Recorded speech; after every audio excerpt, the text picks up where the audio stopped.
سورۃ النور رکوع نمبر 4 آیت نمبر 34۔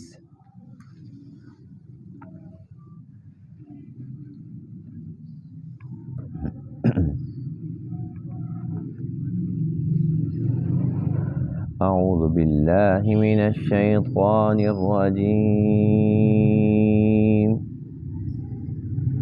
بسم اللہ الرحمن الرحیم۔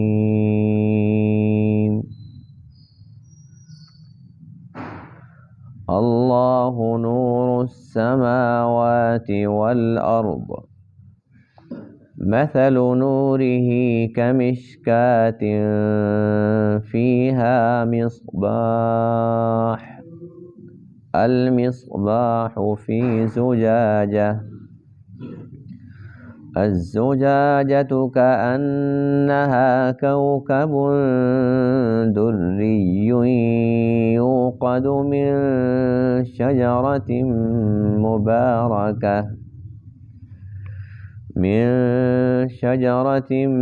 مباركة زيتونة لا شرقية ولا غربية، يكاد زيتها يضيء ولو لم تمسسه نار، نور على نور، يهدي الله لنوره من يشاء ويضرب الله الأمثال للناس،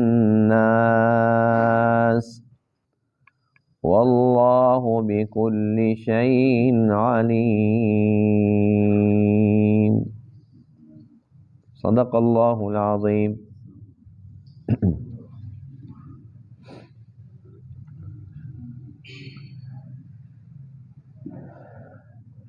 آج کے درس میں اس آیت کریمہ میں اللہ تعالیٰ نے اپنے نور کو ایک بہت ہی پیاری مثال کے ساتھ سمجھایا۔ اس مثال کو سمجھنا تھوڑا سا مشکل ضرور ہے، لیکن بہرحال چونکہ اللہ تعالیٰ کی ایک دی ہوئی مثال ہے، یقیناً اس مثال کو سننے اور سمجھنے کے بعد انشاءاللہ مزہ بھی آئے گا اور ایمان بھی تازہ ہوگا۔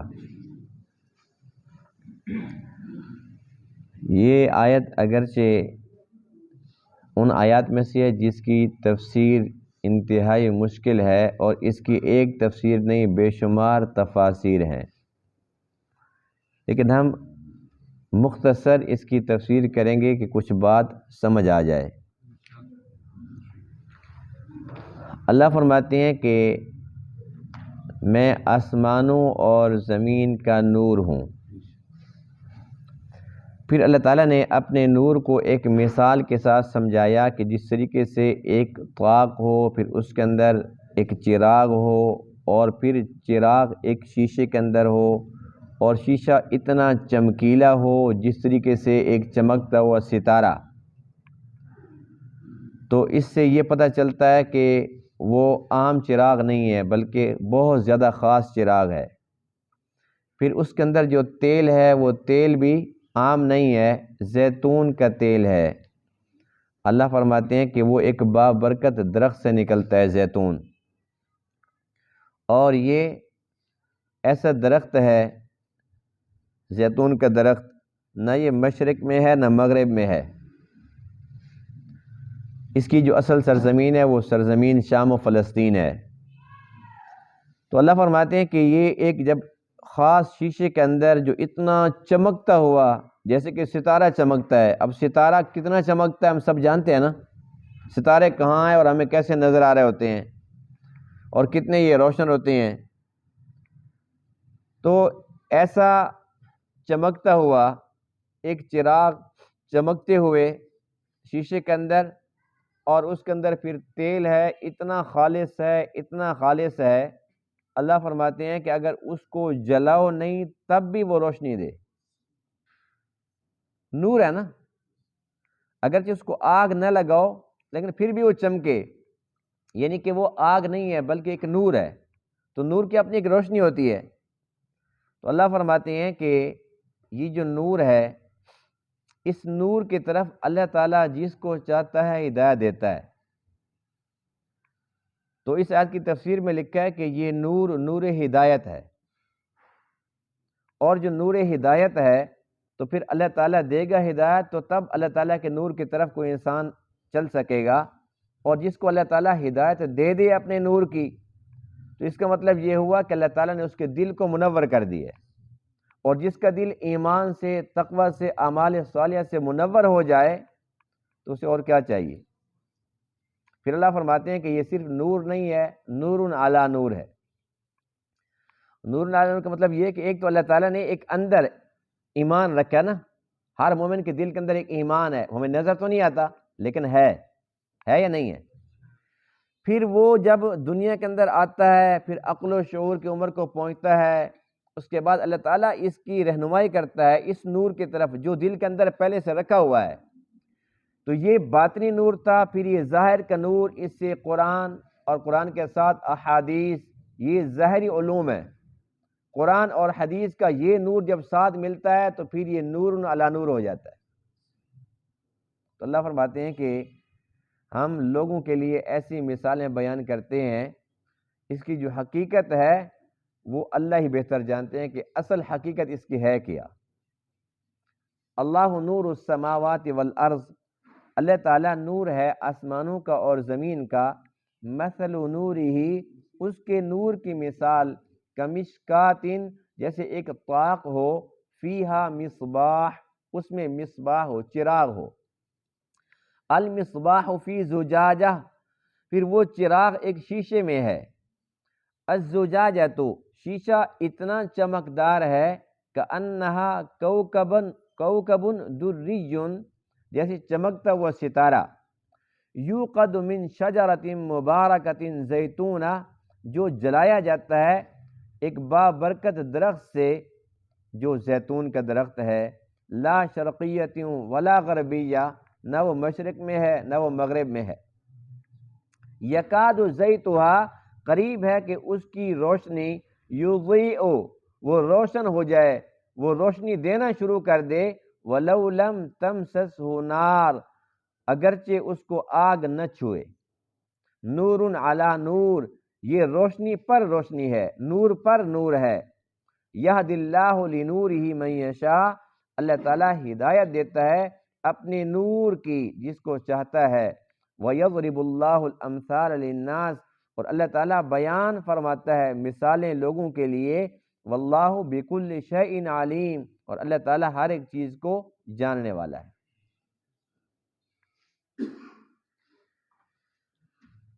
اس آیت کی تفاسیر کتنی زیادہ ہیں۔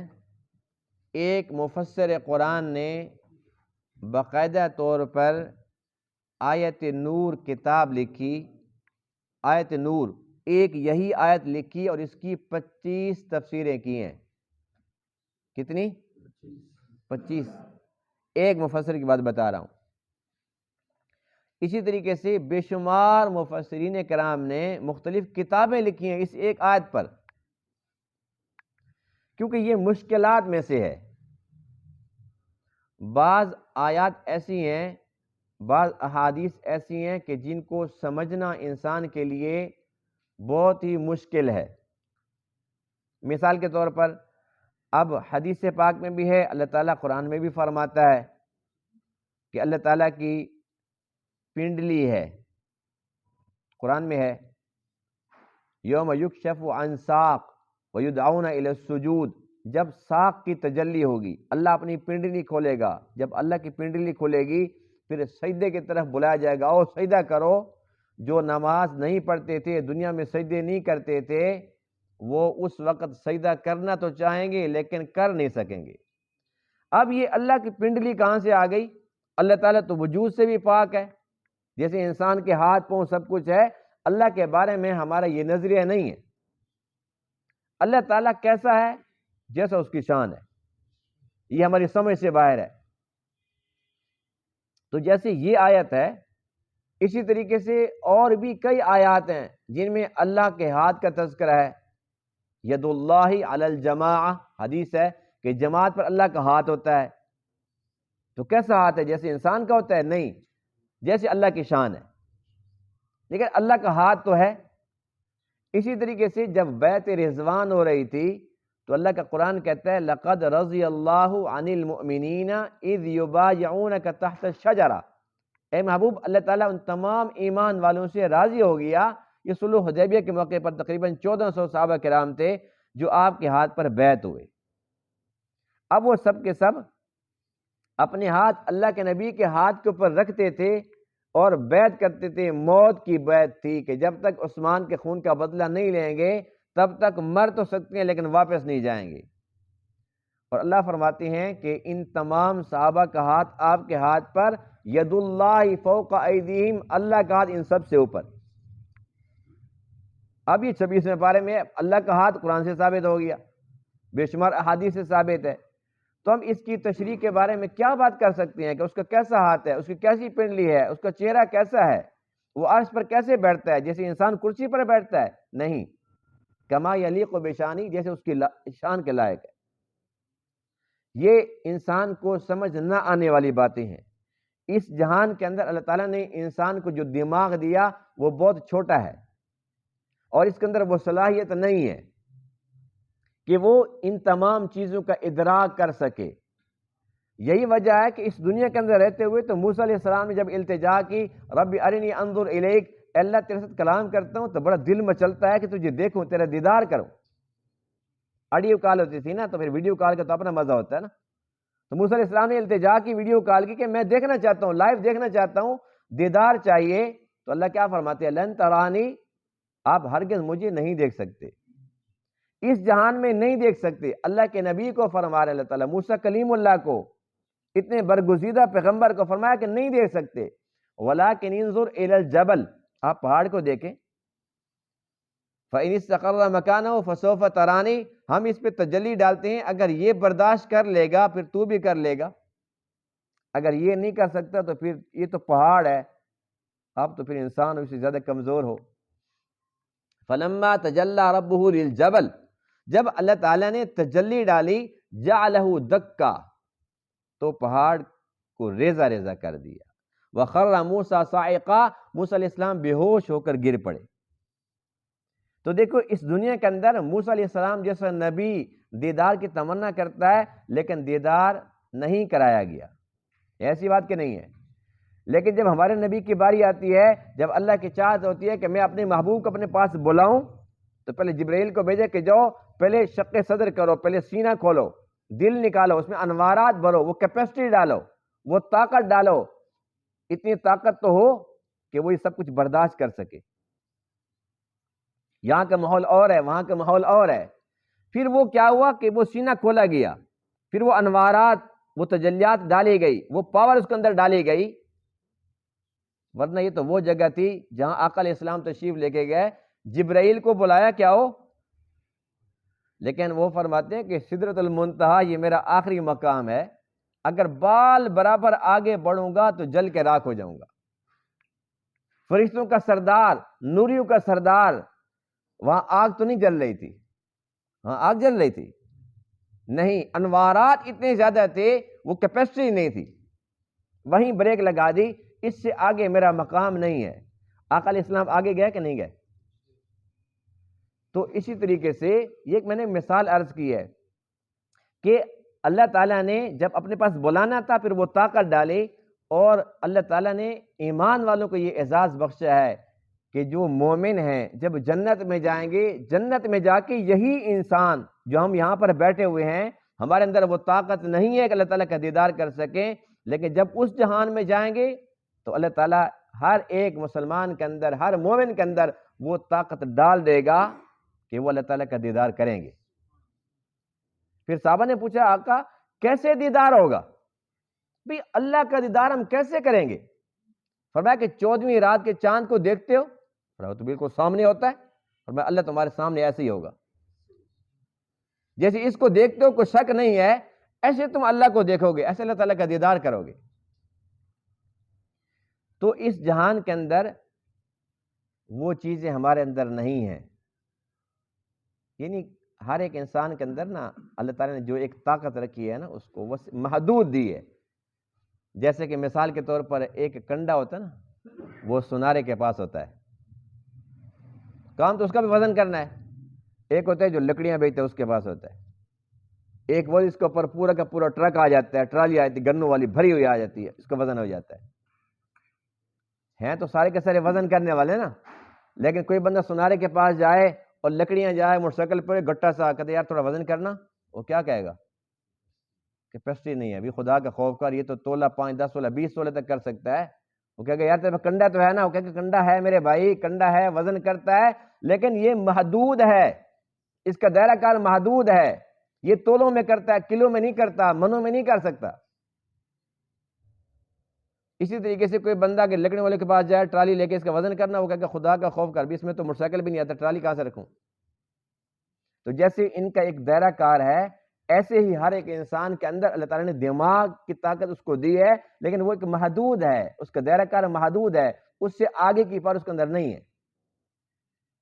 تو اللہ تعالیٰ کا قرآن کہتا ہے کہ کئی آیات ایسی ہیں, کئی آیات ایسی ہیں جو تمہیں سمجھ نہیں آئیں گی, کچھ ایسی ہیں جو محکم ہیں, کچھ متشابہات میں سے ہیں جن کو کوئی سمجھ نہیں سکتا. پھر اس کے بارے میں اللہ نے قرآن میں خود فرمایا والراسخون فی العلم, جن کو اللہ تعالیٰ نے راسخ مضبوط علم عطا فرمایا, یقولون آمنا بہ, وہ کہتے ہیں کہ ہمارا ان پر ایمان ہے, کل من عند ربنا, یہ سب اللہ کی طرف سے. یعنی بات سمجھ نہ بھی آئے آیت کی تو پھر وہ وہاں آ کر یہ کہتے ہیں کہ ہے اللہ کی طرف سے اتری ہوئی, بس پڑھنے میں ثواب ہے, اس میں خیر ہے, جو سمجھ آ جائے تب بھی ٹھیک ہے, نہ آئے تب بھی ٹھیک ہے اللہ تعالیٰ کا کلام. اتنی بات سمجھ آ گئی؟ اب آیت کریمہ کی طرف ہم جاتے ہیں.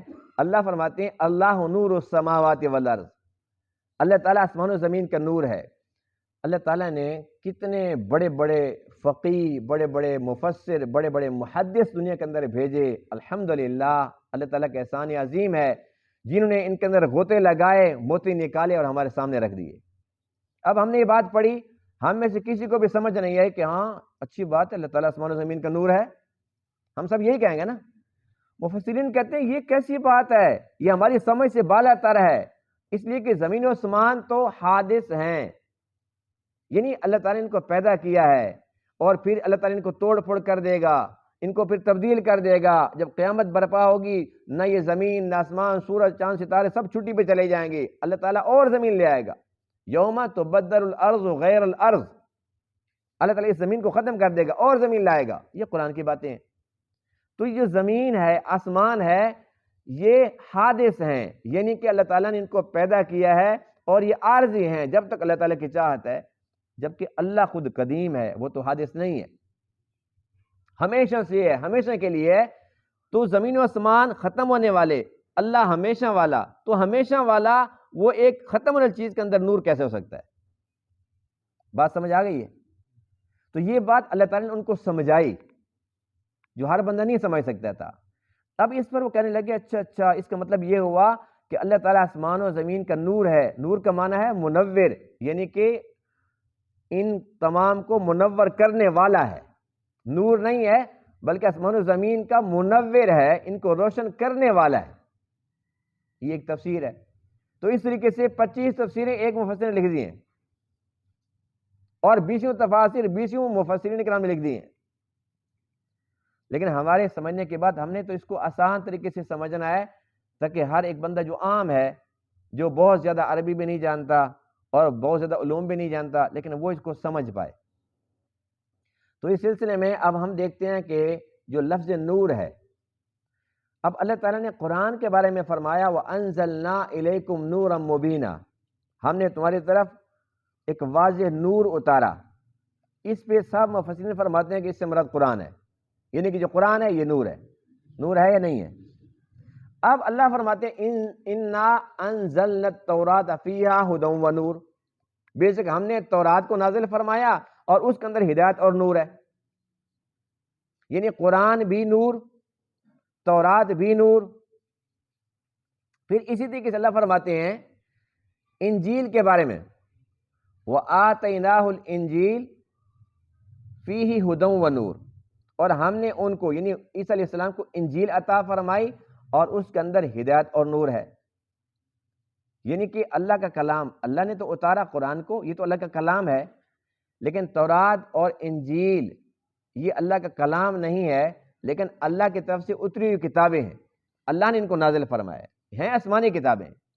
تو قرآن بھی نور ہے، تورات بھی نور ہے، انجیل وہ بھی نور ہے۔ اور اسی طریقے سے اللہ تعالیٰ نے ایک آیت میں اپنے محبوب علیہ السلام کو فرمایا کہ ہم نے آپ کو نور عطا فرمایا۔ تو اس نور کا مطلب یہ ہرگز نہیں کہ اللہ کے نور میں سے نور، نور من نور اللہ، یہ ہرگز نہیں ہے۔ اگر کوئی یہ سمجھتا ہے تو اس کا عقیدہ عیسائیوں والا بن جائے گا، جیسے وہ کہتے ہیں کہ عیسیٰ ابن اللہ، اللہ میں سے نکلا ہے، اللہ کا بیٹا ہے، عیسیٰ اللہ کا بیٹا ہے، وہ غلط ہے۔ ایسے ہی کوئی بندہ کہتا ہے کہ نعوذ باللہ حضور علیہ السلام اللہ کے نور میں سے نکلے ہیں، تو یہ عقیدہ ویسا ہی بن جائے گا، یہ مشرکانہ عقیدہ ہوگا، غلط ہوگا۔ یہ مطلب ہرگز نہیں، جیسے قرآن نور ہے، اس میں نور ہی نور ہے، ہدایت کا نور ہے، تورات میں، انجیل میں، زبور میں، تمام صحیفوں میں نور ہے کہ اس میں نور ہدایت ہے، ایسے حضور علیہ السلام نور ہیں، سراپا نور ہیں، لیکن تمام نور سے اعلیٰ اور افضل ہیں۔ جہاں پر نوریوں کے امام نے کہا کہ آگے نہیں جا سکتا، آپ گئے ہیں کہ نہیں گئے؟ تو آپ تمام نوریوں سے اعلیٰ ہیں۔ تو ہم یہ نہیں کہتے آپ نور ہیں، بلکہ نور پیچھے ہے، آپ نور کے امام ہیں۔ آپ کو یہ پتہ ہے نا کہ آپ علیہ السلام امام الانبیاء تھے، پتہ ہے نا، یعنی سب نبیوں کا نماز پڑھائی۔ تو معراج کی رات جب یہاں پر نماز پڑھائی بیت المقدس کے اندر، قبلہ اول کے اندر، تو آپ امام الانبیاء ہوئے۔ پھر جب آپ یہاں سے اوپر گئے تو وہاں پر بیت المعمور ہے، بیت اللہ کے بالکل اوپر بیت المعمور ہے، جہاں پر صرف فرشتے طواف کرتے ہیں، ہر روز 70,000 فرشتے طواف کرتے ہیں، اور پھر قیامت تک دوبارہ ان کی باری نہیں آتی۔ اس سے بالکل اوپر اللہ تعالیٰ کا عرش ہے، اللہ کے عرش کی تجلی بیت المعمور پہ آتی ہے، وہاں سے سیدھی زمین پر بیت اللہ پہ آتی ہے، بیت اللہ سے حدیث پاک میں ہے کہ پھر وہ پھیلتی ہے اور روئے زمین پر جتنے بھی اللہ کے گھر مساجد ہیں ان سب کے اندر وہ منتقل ہو جاتی ہے۔ یعنی ہر مسجد کا تعلق براہ راست اللہ کے عرش کی تجلی سے۔ ہم کتنے خوش نصیب ہیں، اللہ تعالیٰ کا کس منہ سے شکر ادا کریں؟ ہماری اوقات کیا ہے، ہماری حیثیت کیا ہے، لیکن ہمارا ایمان ہے، اللہ کے نبی کی بات ہے جو حق سچ ہے، کہ جہاں مسجد میں کوئی بندہ آ جاتا ہے تو اس کا کنیکشن سیدھا سیدھا بیت اللہ سے بیت المعمور اور سیدھا عرش اللہ سے جڑ جاتا ہے۔ یہ ہماری خوش نصیبی ہے الحمدللہ۔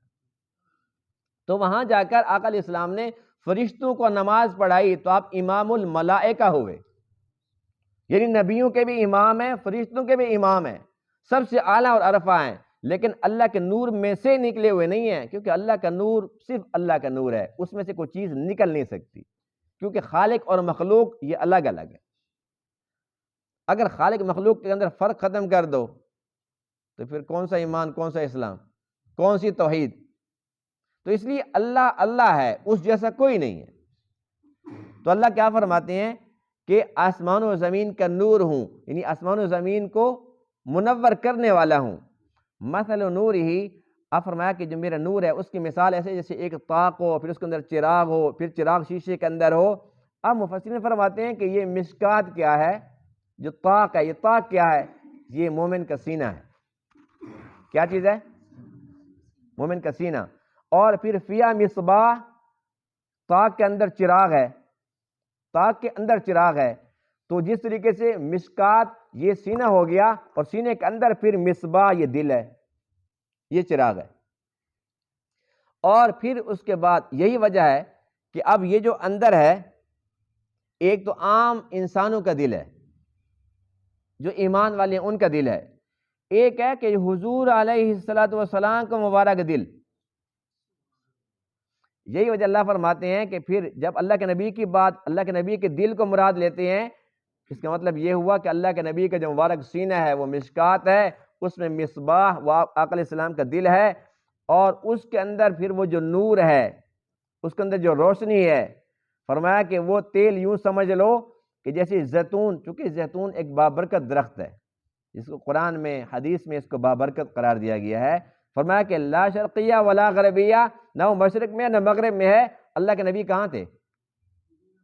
جی عرب میں تھے نا، نہ مشرق میں تھے نہ مغرب میں تھے نا، تو آپ مشرق میں نہیں تھے، مغرب میں نہیں تھے، بلکہ آپ کیا تھے؟ سرزمین عرب پر تھے۔ تو اس لیے فرمایا کہ لا شرقیہ ولا غربیہ۔ اور دوسرے اس سے مراد یہ بھی ہے کہ اگر عام انسانوں کا دل بھی مراد لیا جائے تو اس کا مطلب یہ ہے کہ جیسے ایک باغ ہوتا ہے نا، تو اس کسی بھی چیز کا باغ ہو، مثلا مالٹے ہمارے علاقے میں ہوتے ہیں، اب کسی چیز کا جو باغ ہوتا ہے نا، ایک وہ درخت ہوتے ہیں جو بالکل کنارے پہ اس طرف ہوتے ہیں، ادھر ہوتے ہیں، ادھر ہوتے ہیں، ایک ہوتے ہیں جو بالکل وسط میں ہوتے ہیں، سینٹر میں ہوتے ہیں۔ تو اچھے کون سے ہوتے ہیں؟ سینٹر میں ہوتے ہیں۔ تو اللہ فرماتے ہیں کہ بس یہ ایک مثال ہے کہ یہ جو درخت ہے زیتون کا، لا شرقیہ ولا غربیہ، یعنی جس جگہ پر بھی ہے، جہاں بھی باغ ہے، بے شک وہ کسی بھی علاقے میں ہے، لیکن وہ مشرق مغرب سے ہٹ کے جو درمیان والا ہے وہ خاص ہے، اور وہ اتنا خاص ہے یکاد زیتھا یضیء، قریب ہے کہ وہ خود بخود روشن ہو جائے، ولو لم تمسسہ نار، اگرچہ اس کو آگ نہ چھوئے، یعنی چراغ کو جلاؤ نہیں لیکن جلنے سے زیادہ پہلے ہی روشن ہے، چونکہ یہ عام چراغ نہیں ہے، عام آگ نہیں ہے، یہ ایک مثال ہے، یہ ایک مثال ہے۔ یہ جو دل ہے نا، اس کے بارے میں حدیث پاک میں ہے کہ انسان کے دل کے اندر، انسان کے جسم کے اندر ایک ٹکڑا ہے، ایک لوتھڑا ہے، وہ ٹھیک ہے تو سب کچھ ٹھیک ہے، وہ خراب ہے تو سب کچھ خراب ہے۔ فرمایا کہ وہ ایک دل ہے۔ تو دل کو ہم تو یہ سمجھتے ہیں نا جی، اس کا جسم کے اندر ایک سائنسی لحاظ سے ہم یہ سمجھتے ہیں جی اس کا کام ہے کہ بس یہ خون پمپ کر رہا ہے، خون پمپ کرتا رہے گا تو بس انسان ٹھیک رہے گا، اور اس کے وال بند ہو جاتے ہیں تو وال کمزور ہو جاتے ہیں، شریانیں بند ہو جاتی ہیں تو پھر خون کی سپلائی متاثر ہو جاتی ہے، پھر انسان کو کیا ہوتا ہے کہ اس کے اعضاء کام کرنا چھوڑ دیتے ہیں، جہاں پر خون کی سپلائی نہیں جاتی وہاں سن ہو جاتا ہے، اس کو ہم کہتے ہیں یہ فالج ہو گیا، اس کو فالج ہو گیا۔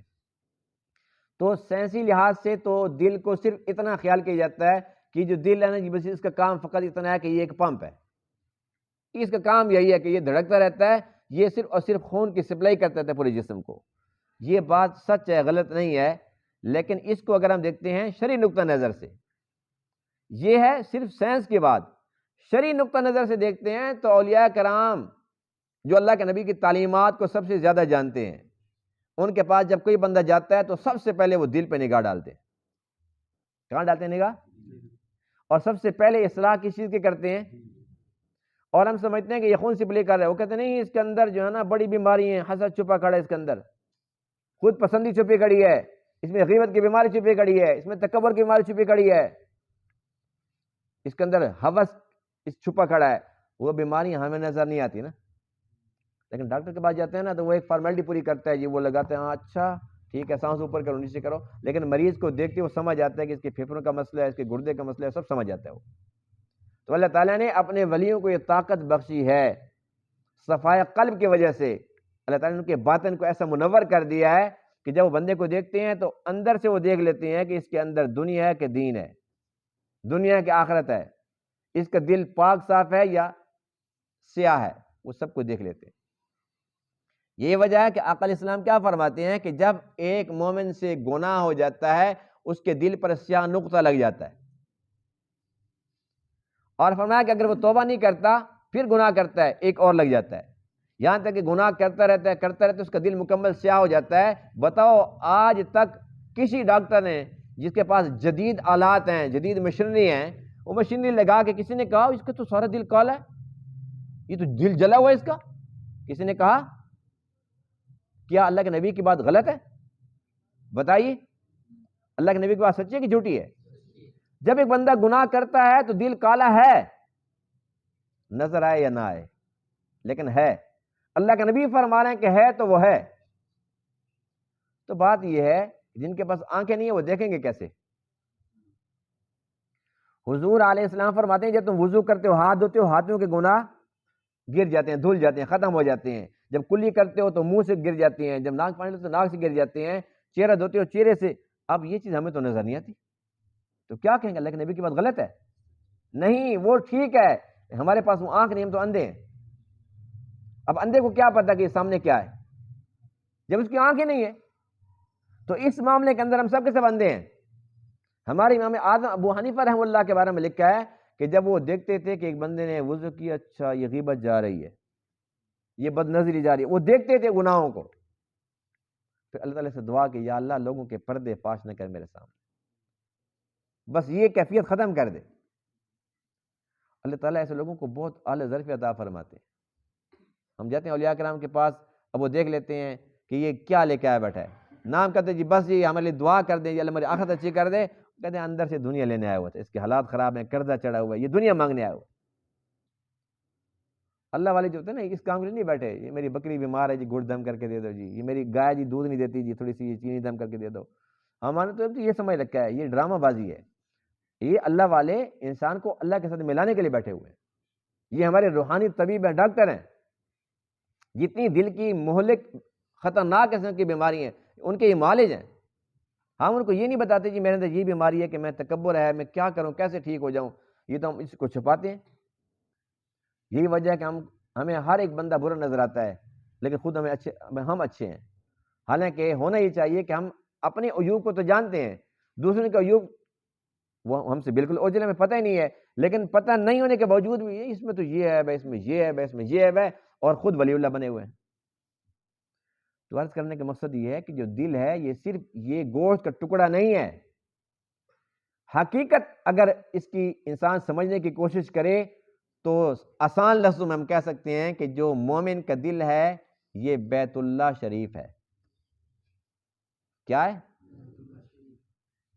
بیت اللہ کا کیا معنی ہے؟ اللہ کا گھر، اور اللہ تعالی مومن کے دل میں رہتا ہے، ہوتا ہے کہ نہیں ہوتا؟ تو جب مومن کے دل میں اللہ آ گیا تو پھر یہ خانہ خدا ہوا نا، پھر یہ بیت اللہ ہوا۔ تو جب ایک عام بندہ ہمارے گھر میں آتا ہے تو ہم کہتے ہیں جی پردے تو دھلوا دو، پردے دیکھو جی، کارپیٹ کا حال دیکھو جی، فرش دھلواؤ، صفائیاں کرو، بھئی ہمارے مہمان آ رہے ہیں۔ اب مہمانوں کے لیے ہم اپنے گھر کو صاف کرتے ہیں، لیکن اگر یہ چاہتے ہیں کہ اللہ آئے اس گھر میں، اللہ آئے اس میں، تو پھر اس کی صفائی کرنی پڑے گی نہیں کرنی پڑے گی؟ جب تک گند ہوگا، کچرا ہوگا، پھر اللہ نہیں آئے گا۔ حدیث پاک میں ہے کہ جب تم کچے پیاز کھا کے، لہسن کھا کے مسجد میں آتے ہو فرشتوں کو تکلیف ہوتی ہے، یعنی جو نورانی فرشتے ہیں وہ قریب نہیں لگتے۔ فرمایا کہ جب تم جھوٹ بولتے ہو جھوٹ کی بدبو اتنی زیادہ ہوتی ہے کہ وہ بھاگ جاتے ہیں۔ ہمیں تو پتہ نہیں ہے، ہمیں تو محسوس نہیں ہوتی، اللہ کے نبی فرما رہے تو ہوتی ہے، یقینی باتیں ہوتی ہے۔ تو یہ باطنی باتیں ہیں، لیکن ایمان تو اسی چیز کا نام ہے نا، الذین یؤمنون بالغیب، غیب پر ہمارا ایمان ہے کہ دیکھا نہیں ہے، سونگا نہیں ہے، لیکن ہے، اللہ کے نبی جو فرما رہے ہیں۔ تو جس طریقے سے فرشتوں کو تکلیف ہوتی ہے، انسان اگر غلط کام کرتا ہے، گناہ کے کام کرتا ہے، وہ بد نظری کرتا ہے، جب ان کو تکلیف ہوتی ہے تو کیا اللہ تعالیٰ کو نعوذ باللہ ہم نے اتنا ہلکا خیال کر لیا ہے کہ ہم کچھ بھی کرتے رہیں، یہاں پر تکبر بھی ہو، یہاں پر بغض بھی ہو، یہاں پر بدگمانی بھی ہو، یہاں پر حسد بھی ہو، کینہ بھی ہو، اور پھر اللہ تعالیٰ اتنا ہلکا نعوذ باللہ وہ پھر بھی آ جائے گا؟ نہیں آئے گا وہ۔ اسی لیے اللہ والے وہ فرماتے ہیں کہ یہ تو محبت کا مرکز ہے، یہ خانہ خدا ہے، اس کو صرف یہ نہ سمجھو کہ یہ پمپ ہے بس خون پمپ کر رہا ہے، نہیں، بلکہ یہ کہ محبت کا مرکز ہے۔ یہی وجہ ہے کہ اگر تم گناہ کرتے ہو یہ کالا ہو جاتا ہے، نیکیاں کرتے ہو تو پھر یہ منور ہو جاتا ہے۔ اس میں پھر جب اللہ آئے گا تو سچ بتائیے کہ جب مومن کے دل میں اللہ آئے گا تو اللہ نور ہے کہ نہیں ہے؟ جب اللہ آئے گا تو پھر نور آئے گا، جب نور آئے گا تو پھر بتائیے کہ جب انسان کے اندر اللہ کا نور آ جائے، ہدایت کا نور ہوا نا، تبھی تو اللہ فرماتا ہے یہد اللہ لنورہ من یشاء، اللہ جس کے لیے چاہتا ہے اس کو اپنے نور کی طرف ہدایت دیتا ہے، رہنمائی کرتا ہے۔ اللہ جب چاہتا ہے تو ہم اللہ تعالیٰ کو راضی کریں گے، اپنے دل کو پاک صاف رکھیں گے، اللہ آئے گا، پھر اللہ کا نور آئے گا، پھر انسان نیک کام کرے گا، اس کا دل لگے گا، نماز میں لطف نصیب ہوگا، مسجد میں جتنی زیادہ دیر ہم بیٹھیں گے مزہ آئے گا۔ اللہ کے گھر میں بیٹھے ہوئے ہیں ہم تو اللہ کے عرش کے ساتھ جڑے بیٹھے ہیں، لیکن یہ کیفیت نصیب نہیں ہے۔ ہم آتے ہیں تو بس گھڑی کو دیکھتے رہتے ہیں، اتنی دیر ہو گئی ہے، بڑا ٹائم ہو گیا، اور جب بازار میں جاتے ہیں پھر وہاں پر جتنی باتیں کریں، جتنی ڈرامہ بازیاں ہوں، جتنے گناہ کے کام ہوں، گھنٹہ گھنٹہ بیٹھے رہیں گے، اور یہ ٹچ موبائل پہ بیٹھ کے فیس بک واٹس ایپ پہ 3 گھنٹے گزر جائیں پتہ ہی نہیں چلتا، کیونکہ دل میں اللہ نہیں ہے نا۔ جب دل میں اللہ آئے گا پھر اللہ کے گھر میں دل لگے گا، پھر نیک کاموں میں دل لگے گا، پھر برے کام کے اندر دل نہیں لگے گا۔ تو اس بات کی ضرورت ہے کہ ہم اپنے دل کو پاک صاف کریں۔ جتنی بھی بری بیماری ہیں اگر وہ ہم سے نہیں ختم ہو رہی تو یہ جو روحانی طبیب ہیں، جو ہمارے پیر و مرشد ہوتے ہیں، ان کے پاس جائیں اور ان کے سامنے اظہار کریں۔ اس میں شرم والی بات نہیں ہے، ان کو بتائیں۔ جیسے ایسی ایسی بیماریاں ہوتی ہیں کہ بندہ ڈاکٹر کے سامنے بھی بتاتے ہوئے شرماتا ہے، لیکن بالآخر اس کو بتانا پڑتا ہے۔ جو بتاتا ہے اس کا علاج ہو جاتا ہے، نہیں بتاتا وہ پوری زندگی بیماری رہتا ہے۔ اپنے دل کا ہم علاج کرائیں، دل کو پاک صاف رکھیں، اللہ تعالیٰ ہمارے باطن کو پاک کر دے گا۔ ہم ظاہر میں لگے ہوئے ہیں، ہمارا ظاہر اچھا ہو، اللہ کرے کہ ہمارا ظاہر باطن ایک جیسا ہو جائے، منافقت ختم ہو جائے، دل کے اندر ایمان، تقوی، اعمال صالح کا نور آ جائے۔ پھر اللہ فرماتے ہیں یہ ہم لوگوں کے لیے مثالیں بیان کرتے ہیں، واللہ بکل شیء علیم، اللہ تعالیٰ سب کچھ کو جاننے والے ہیں۔ یعنی مطلب یہ ہے کہ تمہیں تو ایک مثال دی ہے۔ اب یہ مثال امید ہے تھوڑی سی سمجھ آ گئی ہوگی۔ تو بات یہ ہے کہ یہ تھوڑی سی ایک مشکل آیت تھی، لیکن کوئی کام بھی ناممکن نہیں ہوتا، مشکل ہوتا ہے تو مشکل کے اندر مزہ اپنا ہوتا ہے۔ اللہ تعالیٰ نے اتنی پیاری مثال دی ہے، حقیقتاً ایمان تازہ ہو جاتا ہے۔ اللہ کرے کہ ہمارا ایمان تازہ ہو جائے، ہمارا دل منور ہو جائے، اور ہم جب تک زندہ ہیں، جب تک ہمارے سانس ہیں، تب تک ہم اس کو راضی کرنے کی کوشش میں لگے رہیں۔ اللہ تعالیٰ نے تمام باتوں کو سمجھنے عمل کرنے کی توفیق عطا فرمائے۔ وآخر دعوانا الحمد للہ رب العالمین۔